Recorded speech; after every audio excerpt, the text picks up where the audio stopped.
شیرتکل اقربین، اے میرے پیارے محبوب سب سے پہلے اس اسلام کی تبلیغ کا آغاز اپنے گھر سے کرو، اپنے اہل خانہ کو، اپنے رشتہ داروں کو، اپنے خاندان والوں کو بلاؤ۔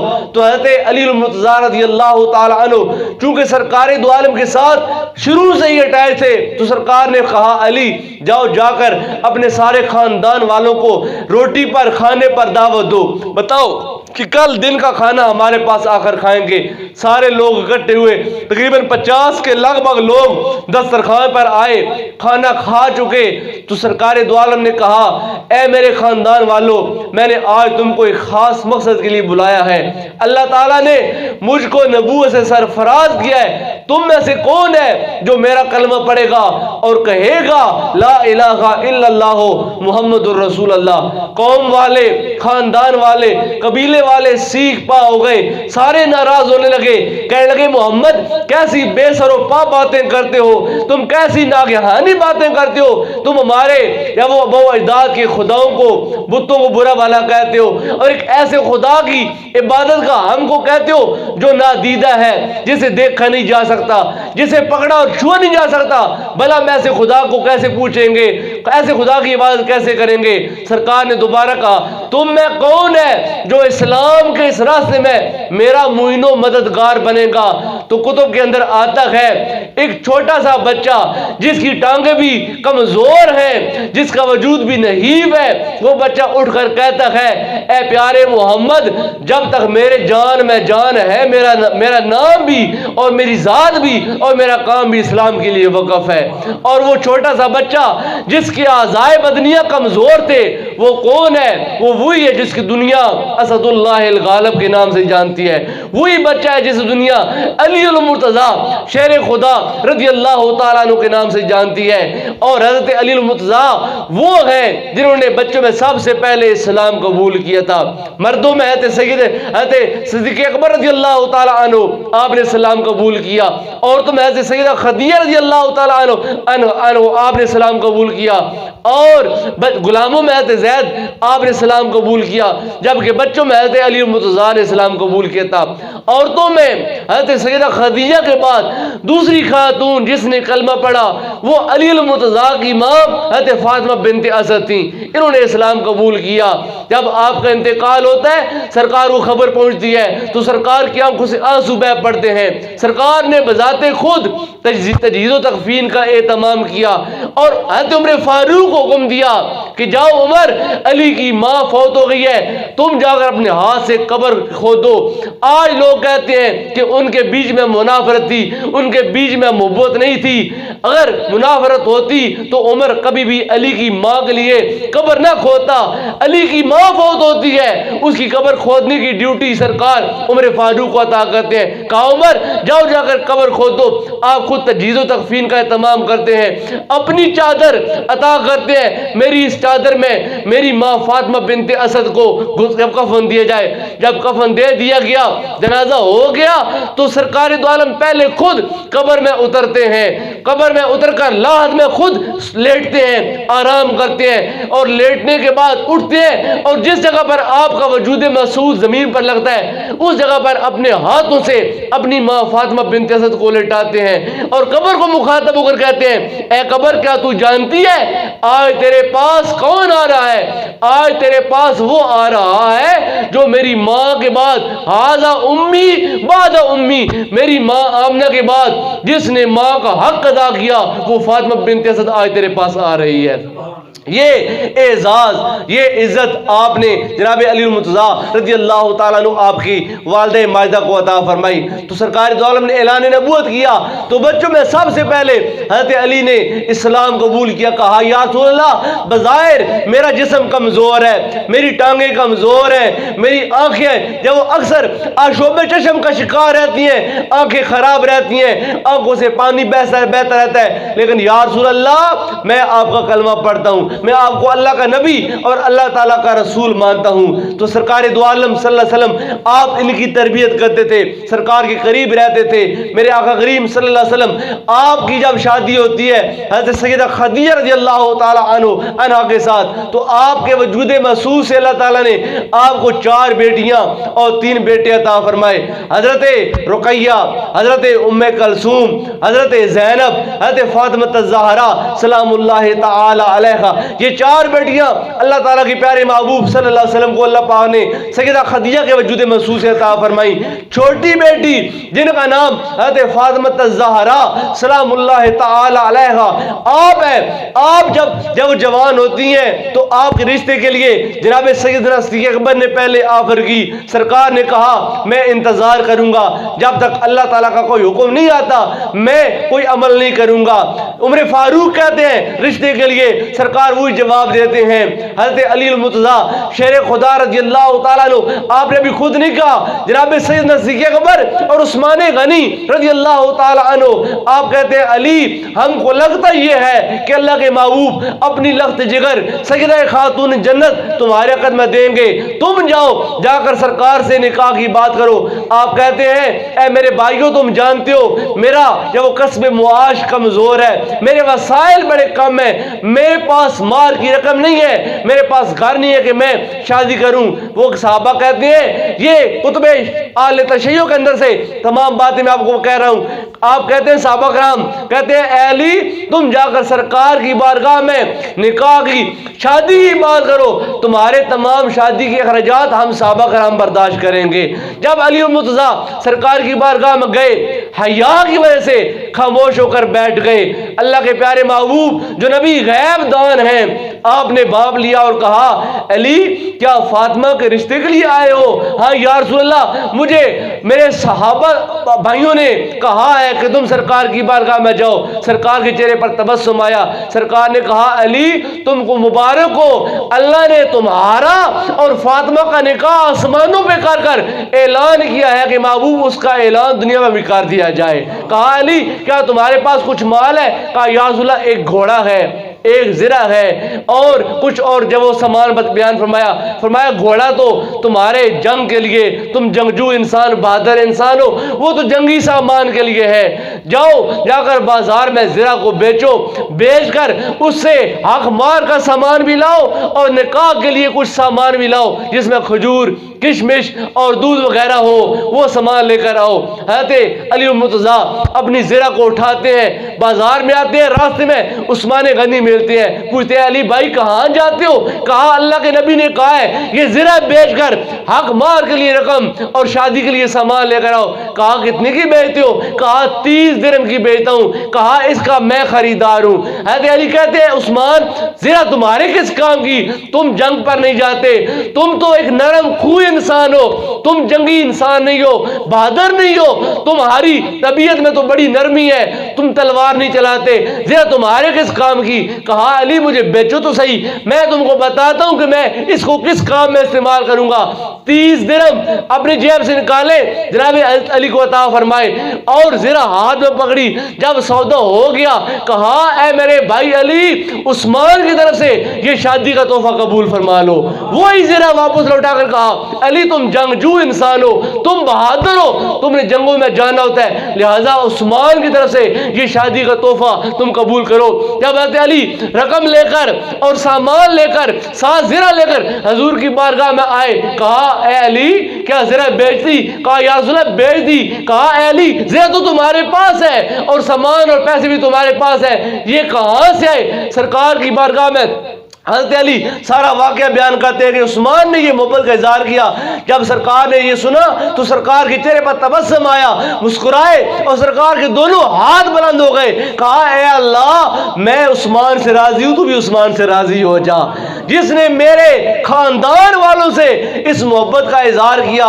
کل شادی ہوئی، حضرت فاطمہ الزہرا سلام اللہ تعالی علیہا حضرت علی المرتضیٰ کے عقد حمایوں میں آتے ہیں تو سرکار دونوں کو لے کر ان کے حجرے میں جاتے ہیں اور حضرت فاطمہ الزہرا کو کہتے ہیں اے فاطمہ روئے زمین پر جو انسان مجھے سب سے بہتر لگا میں نے تیرا نکاح اس کے ساتھ کر دیا.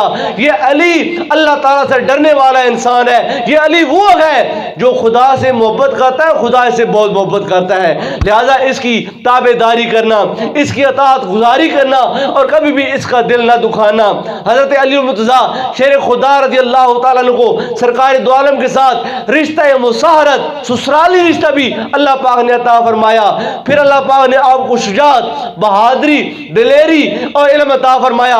اللہ کے پیارے محبوب صلی اللہ علیہ وسلم آپ نے جب لوگوں کی زبانوں سے یہ سنا کہ لوگ منافقانہ کردار ادا کر کے جناب علی رضی اللہ تعالیٰ کے بارے میں رقیق جملے کہتے ہیں تو ہائے سے واپسی پر آپ نے خم کے مقام پر ایک چشمہ تھا وہاں پر پڑاؤ کیا. اونٹوں کے کجاووں کو جوڑ کر ایک سٹیج بنایا گیا. سرکار اس کجاووں کے اوپر کھڑے ہوئے اور علی کا ہاتھ پکڑ کر کہا لوگوں بتاؤ آج کا دن کون سا دن ہے. لوگ کہتے ہیں اللہ و رسول عالم, اللہ اور اللہ کا رسول بہتر جانتا ہے. سرکار نے کہا لوگوں بتاؤ میں کون ہوں. اب لوگ جانتے ہیں کہ آپ جناب محمد بن عبداللہ ہیں, اللہ کے نبی ہیں, اللہ کے رسول ہیں, لیکن صحابہ کہتے ہیں اللہ و رسول عالم, جو اللہ اور اللہ کا رسول جانتا ہے وہ ہم نہیں جانتے ہیں. اللہ تعالیٰ کے پیارے محبوب نے اپنے بھائی حضرت علی کا ہاتھ پکڑا, فضا میں بلند کر کے کہا لوگوں سن لو, خبردار اپنے دل اور دماغ کی آنکھوں کو کھول کر میری بات سن لو. من کنت مولا ہو فہذا علی مولا ہو. جس کا بھی میں محمد معین و مددگار ہوں, جس کا بھی میں مولا ہوں, آج کے بعد قیامت کے سورج نکلنے تک علی اس کا مولا و مددگار ہوگا. علی کا پیار اور محبت یہ ایمان کی کسوٹی اور پہچان ہے. صحابہ کرام کہتے تھے ہم ایماندار اور منافق میں پہچان کرنے کے لیے علی کا تذکرہ کرتے تھے, جس کا چہرہ گلاب کے پھول کی طرح کھل جاتا تھا اور اس کے چہرے پر شگفتی کے آثار نمودار ہوتے تھے. معلوم ہوتا تھا اس کے سینے میں دھڑکنے والا دل ایماندار کا دل ہے, ایماندار مومن دل ہے. اور جس کے چہرے کی ہمائیاں اڑ جاتی اور چہرے کے آثار تبدیل ہو جاتے, ماتھے پر بال اور شکن پڑ جاتے, معلوم ہو جاتا تھا کہ اس کے دل کے اندر ایمان اندر خرابی ہے, یہ منافق انسان ہے. کیوں؟ اللہ کے نبی نے واضح الفاظ میں فرمایا علی مومن تم سے بغض نہیں رکھ سکتا اور منافق تم سے پیار نہیں کر سکتا. جو ایماندار ہوگا وہ تم سے محبت کرے گا اور جو منافق ہوگا وہ تم سے بغض کرے گا. اور پھر ایک اور موقع پر یہ سرکار نے کہہ دیا, کہا اے علی لوگ تمہاری وجہ سے افراط و تفرید کا شکار ہو جائیں گے.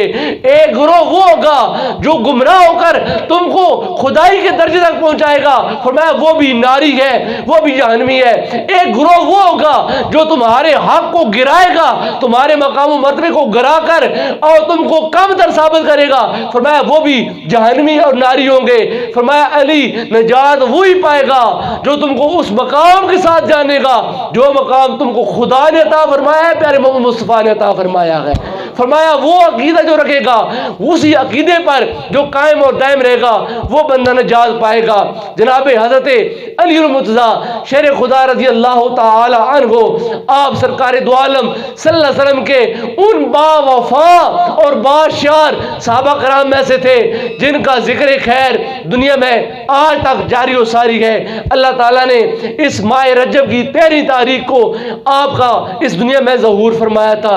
شجاعت اور بہادری آپ پر ختم ہوتی ہے. اللہ نے آپ کو شجاعت اور بہادری ایسی عطا فرمائی تھی کہ اس کی نظیر اور مثال دنیا میں دینی مشکل ہے. اللہ کے نبی نے کہا انا دار الحکمت و علی بابوہا, میں دانائی اور حکمت کا شہر ہوں اور اللہ نے جتنی بھی دانائی مجھے عطا فرمائی ہے اس کا دروازہ اللہ نے علی المرتضیٰ کو عطا فرمایا ہے. ومن اراد العلم فلیات الباب, اب جو بھی نبوت مصطفیٰ کے علم سے حصہ لینا چاہتا ہے اسے دروازے پر آنا ہوگا. پہلے علی کا پیار دل میں ڈالنا ہوگا, پہلے علی کی غلامی کرنی پڑے گی, اور جو علی کی محبت لے کر اللہ کے نبی کے دروازے پر آئے گا اسے فیضان علم مصطفیٰ نصیب ہوگا. فرمایا انا مدینۃ العلم و علی بابوہا. امام ابن حجر اسقلانی علیہ رحمہ آپ نے اور علامہ ابن حجر مکی رحمۃ اللہ تعالی علیہ آپ نے حدیث پاک نقل کی. سرکار نے فرمایا انا مدینۃ العلم، میں علم کا شہر ہوں، ابو بکر اساسها، ابو بکر اس کی بنیادیں ہیں، وعمر جدرانها، عمر اس کی دیواریں ہیں، وعثمان سقفها، عثمان اس کا چھت ہے، وعلی بابها، اور علی اس کا دروازہ ہے. صرف یہ حدیث پاک نہیں ہے کہ انا مدینۃ العلم وعلی بابها، پوری حدیث اللہ کے محبوب نے بیان کر کے چار یاروں حق چار یار کا تذکرہ فرمایا میں علم کا شہر ہوں، ابو بکر اس کی بنیادیں ہیں، عمر اس کی دیواریں ہیں، عثمان اس کا چھت ہے، اور اس عمارت کا دروازہ اللہ نے علی المرتضیٰ کو بنایا ہے. شجاعت میں، بہادری میں آپ کی مثال میں دے کر گفتگو کو ختم کرتا ہوں. اللہ تعالیٰ کے پیارے محبوب صلی اللہ علیہ وسلم کے پیارے غلام جناب علی المرتضیٰ رضی اللہ تعالیٰ عنہ، آپ کا جب وہ عہد حکومت ہے، عہد ہمایوں ہے، آپ نے رمضان المبارک میں جب وہ ایک افطاری کا اہتمام کیا اور حکم دیا، آپ اس ٹائم کوفے میں تھے، آپ نے حکم دیا کہ تمام جب وہ کوفہ کے لوگ آج افطاری دارالحکومت میں آ کر کریں گے. بہت سے لوگ افطاری کے لیے آئے. ایک لڑکا جس نے ابھی حضرت علی کو دیکھا نہیں تھا، نام اور شہرت بڑی سن رکھی تھی، وہ بھی اپنے باپ کے ساتھ آیا. حضرت علی جامع مسجد کوفہ میں دیوار کے ساتھ ٹیک لگا کر بیٹھے ہوئے تھے، لوگ بیٹھے تھے، ان کے سامنے کھانے بچھائے گئے تھے، افطاری لگائی گئی تھی. جب افطاری ہو رہی تھی نا، اب وہ لڑکا گھور گھور کر لوگوں کو دیکھ رہا تھا کہ وہ بندہ جس کو لوگ علی کہتے ہیں وہ کون ہے، جبکہ اس کو معلوم نہیں تھا کہ 17 پیبندوں والی قمیض پہننے والا، دیوار کی ٹیک جب وہ مسجد کی دیوار کے ساتھ ٹیک لگا کر سادہ پانی اور خشک روٹی سے روزہ افطار کرنے والا علی وہ ہے جو محراب کے پاس بیٹھا ہے. اب لوگوں کے سامنے طرح طرح کے معقولات و مشروبات رکھے گئے، کھانے بچھائے گئے، پانی بنائے گئے، رکھے گئے. جب لوگ افطاری کر رہے تھے تو حضرت علی المرتضیٰ سادہ پانی کے ساتھ روزہ افطار کیا، اور خشک روٹی کے ساتھ جب وہ روزہ افطار کر رہے تھے، روٹی اتنی سخت تھی کہ نقاہت کی وجہ سے حضرت علی المرتضیٰ آپ کے ماتھے سے پسینہ بہہ رہا تھا. اس نوجوان نے کہا ابا جان، وہ ہمارے میزبان جنہوں نے آج اس افطاری کا اہتمام کیا، جن کو دنیا شیر خدا کہتی ہے، جو اسد اللہ الغالب ہے، جو امام المشارق والمغارب ہے، وہ علی کون ہے؟ تو باپ نے کہا بیٹا وہ دیکھتا نہیں ہے، وہ محراب میں، وہ جو وہ سیدھا لباس پہنے، پیمندوں والا لباس پہنے، وہ جو سامنے بزرگ بیٹھے ہیں وہی علی ہے نا. جب اس نوجوان نے حضرت علی کو دیکھا نا کہ آپ ایک روٹی چبا رہے، ایک روایت میں روٹی آتا ہے اور ایک روایت میں اخروٹ آتا ہے کہ آپ اخروٹ توڑنے کی کوشش کرتے ہیں دانتوں کے ساتھ، لیکن اخروٹ ٹوٹ نہیں رہا، جب وہ روٹی چبانے کی کوشش کرتے ہیں تو پسینہ بہتا ہے. وہ نوجوان دل ہی دل میں سوچتا ہے یہ کیسا انسان ہے. میں نے تو سنا تھا کہ علی وہ ہے جس نے خیبر کا دروازہ ایک ہاتھ سے اکھاڑ دیا تھا، جس کو 70 بندے ہلانے میں بھی طاقت نہیں رکھتے تھے. اتنا بھاری دروازہ تھا، 36 من اس کا وزن کتب سیرت میں آتا ہے. 36 من کا ایک دروازہ اور 36 من کا دوسرا دروازہ، یہ دو دروازے 36 من کے تھے. اور وہ دروازہ جس کو 70 بندے جو وہ ہلانے پر مجبور ہوتے تھے، اس ایک دروازے کو بنیادوں سے ایک ہاتھ سے اکھاڑ کر پھینکنے والا علی وہ طاقتور انسان کیا یہ ہے جس سے روٹی چبائی نہیں جا رہی اور جس کے ماتھے سے پسینہ بہ رہا ہے. اب وہ نوجوان سامنے دیوار کے ساتھ بیٹھا، اس کشمکش میں تھا کہ وہ علی اور یہ علی اس میں کتنا فرق ہے. وہ علی تو وہ تھا جس کے ایک ہاتھ میں تلوار ہے اور ایک ہاتھ میں خیبر کا دروازہ ہے اور اکھاڑ کر دور پھینک دیتا ہے، اور یہ علی وہ ہے جس سے روٹی چبائی نہیں جا رہی. اب اس کشمکش میں ہے جناب علی المرتضیٰ اس کو بھانپ رہے تھے. اللہ نے کہا نا، اللہ کے نبی نے کہا انا مدینۃ العلم و علی بابها، تو اللہ نے اللہ کے پیارے محبوب کے علم کا حظ وافر آپ کو عطا فرمایا تھا. تو آپ بھانپ گئے کہ یہ کیا سوچ رہے. آپ نے کہا برکردار آگے آؤ، میرے پاس آؤ. اس نوجوان کو بلایا، سامنے بٹھا لیا، کہا کیا سوچ رہے تھے؟ وہ کہتا ہے نہیں حضور میں تو کچھ نہیں سوچ رہا تھا. کہا تو بتائے گا یا میں بتاؤں کہ تو کیا سوچ رہا ہے؟ وہ کہتا ہے حضور آپ ہی بتا دیں میں کیا سوچ رہا تھا. آپ نے کہا تو سوچ یہ رہا تھا کہ اس علی اور خیبر والے علی میں کتنا فرق ہے. خیبر والے علی نے تو ایک ہاتھ سے خیبر کا دروازہ پھینک کر دور نے اور گرا دیا تھا, اور اس علی سے روٹی چبائی نہیں جا رہی. کہا حضور بے شک میں یہی سوچ رہا تھا, جب میں نے دیکھا آپ روٹی چبا رہے تھے تو آپ کے ماتھے سے پسینہ بہ رہا تھا, میں حیران تھا کہ وہ علی تو اتنا طاقتور تھا جس نے ایک ہاتھ سے خیبر کو اکھاڑ دیا اور اس سے یہ روٹی نہیں چبائی جا رہی. کہا بیٹا میری بات سنو, وہ جو میں نے خیبر کا دروازہ پھینکا تھا نا توڑ کر, وہ میں نے اپنے جسم کی طاقت سے نہیں ایمان کی طاقت سے پھینکا تھا, اور روٹی میں جسم کی طاقت سے توڑ رہا ہوں. میرا جسم بے شک کمزور ہے میرے بیٹے, اب میں بوڑھا ہو گیا ہوں, لیکن آج بھی بتاؤ کہیں اور خیبر ہے تو اس کا دروازہ توڑنے کے لیے علی تیار ہے, کیونکہ علی خیبر کے دروازے کو اپنی جسمانی طاقت سے نہیں توڑ رہا تھا بلکہ علی اس کو ایمانی طاقت سے توڑ رہا تھا. یہ وہ ایمان اور اسلام کی طاقت ان صحابہ کرام کے اندر موجود تھی کہ انہوں نے اعلائے کلمت الحق کے لیے اپنا سب کچھ اسلام کے لیے جو قربان کر دیا. اللہ تعالیٰ نے ان کے ذکر کو, ان کے نام کو امر کر دیا. اللہ تعالیٰ کی پاکیزہ بارگاہ میں دعا کرتے ہیں اللہ تعالیٰ ہم سب کو حب علی عطا فرمائے, حب آل بیت عطا فرمائے, حب صحابہ عطا فرمائے, حب مصطفیٰ اور حب خدا عطا فرمائے. اللہ تعالیٰ آج کے اس بابرکت دن کی برکت سے ہم سب کی حال پر نگاہ رحمت اور نگاہ کرم فرمائے.